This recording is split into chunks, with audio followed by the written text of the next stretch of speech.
They say one person's trash is another's treasure. But what if that treasure holds a secret so terrifying it's been locked away for generations? Today, we're about to open an old family heirloom from my grandma's attic, and what we found inside? Let's just say some things are better left buried. My grandma passed away a few months ago. She was the sweetest woman, always smelled of cinnamon and warm bread. Her house was our sanctuary, a place filled with laughter and stories. We never really thought much about the attic. It was just the attic. A dusty, forgotten space crammed with a lifetime of memories, or so we thought. While sorting through her belongings, my brother and I decided to tackle it. It was hot, stuffy, and smelled like old paper and mothballs. We found the usual things: faded photo albums, old clothes, a rocking horse I barely remembered. And then, tucked away in the darkest corner, under a pile of moth-eaten blankets, we found it. It was an old, ornate wooden box. It wasn't particularly large, maybe the size of a shoebox, but it felt heavy, important. The wood was dark, almost black, with intricate carvings that seemed to shift in the dim light. There was no keyhole, no obvious way to open it. It was sealed shut. My brother, ever the pragmatist, wanted to just pry it open with a crowbar, but I felt a strange hesitation, a sense of reverence, almost fear. It felt like we were disturbing something that wanted to be left alone. We brought the box downstairs, dusting it off on the old kitchen table. Looking at it in the bright light of the kitchen didn't make it any less unnerving. The carvings were strange, not just decorative swirls. They looked like faces, twisted in expressions of pain or terror, their mouths open in silent screams. A cold shiver ran down my spine. My grandma was a religious woman, her house filled with crosses and gentle art. This dark, unsettling object felt completely out of place.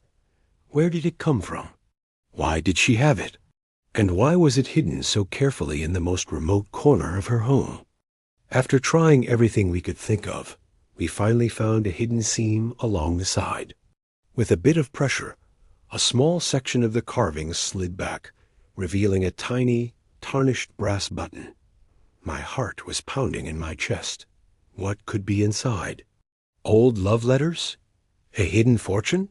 Pushing down the feeling of dread, I pressed the button.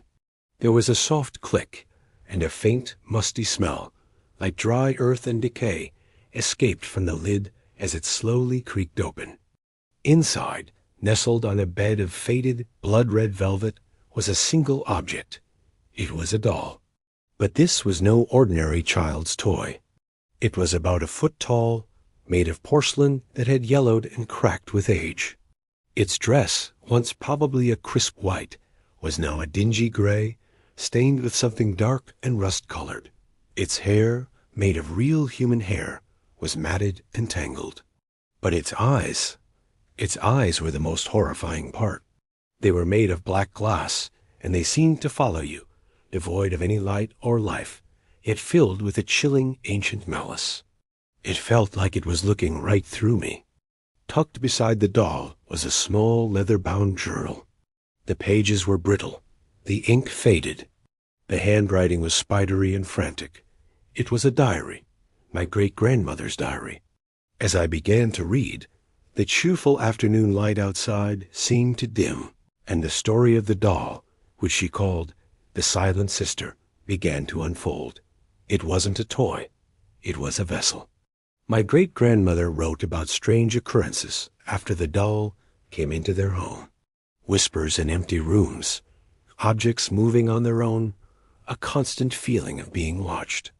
She wrote about her youngest sister, Alara, who became obsessed with the doll, talking to it for hours, her personality twisting from a sweet, happy child into something sullen and secretive. The diary entries grew more desperate. My great-grandmother was convinced the doll was evil, that it was poisoning her sister's soul. She tried to get rid of it, but it always came back. Thrown in the river, it was found on the bank the next morning. Buried in the garden, It was sitting on the porch swing a week later. The family thought she was going mad. Then came the final, terrifying entry. Elara had vanished. One night, she was just gone. All they found was her empty bed and the doll sitting on her pillow, its black glass eyes staring at the door. My great-grandmother wrote that she knew the doll had taken her. She locked it in the box, vowing to hide it away forever so it could never harm anyone again. We sat there in silence, the doll staring up at us from its velvet prison. The story was insane, the kind of thing you read in a cheap horror novel. But holding the diary, seeing the terror in my great-grandmother's own words, it felt real. My brother, pale and shaken, reached out and slowly closed the lid of the box. The click as it locked echoed in the quiet room. We didn't know what to do. Should we destroy it? But how? The diary said it always came back. Should we just put it back in the attic, hiding the curse for another generation to find? That night, I couldn't sleep. Every creak of the old house made me jump. I kept seeing the doll's vacant black eyes in my mind. Around 3 a.m., I heard a noise from downstairs. A soft, rhythmic sound. Thump, thump, thump. It sounded like something small being dragged across the wooden floor. My blood ran cold. I told myself it was just the house settling, my imagination running wild after reading that horrible diary. But the sound got closer, coming up the stairs. Thump, thump, thump. It stopped right outside my bedroom door. I held my breath, listening. Silence. Then, a tiny scratching sound on the door, like a small nail being dragged down the wood. This couldn't be happening. We had locked the box. We left it on the kitchen table. There was no way. There was just no way. Trembling, I crept out of bed and tiptoed to the door, my ear pressed against it. I couldn't hear anything. After what felt like an eternity, I slowly, silently turned the knob and pulled the door open just a crack. The hallway was dark, empty. A wave of relief washed over me. It was all in my head. I was about to close the door when I glanced down, and my heart stopped.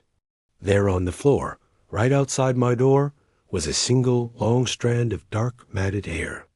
We have to get rid of it. We have to. But the question is, how do you destroy something that doesn't want to be destroyed? What happens if we fail? The diary ended with my great-grandmother hiding it, passing the curse on. We can't do that. We won't. This terror has echoed through my family for too long. It ends with us. But as we stand here, with this box that feels colder than ice, I have to wonder, are we the ones ending the curse, or are we just the next chapter in its horrifying story? Some family legacies are more curse than blessing, and I think we've just inherited ours. Thank you so much for joining us on this unsettling journey. If you have any ideas, please let us know in the comments. And if you want to see what happens next, make sure to subscribe and hit that notification bell. We're going to need all the support we can get. Stay safe out there,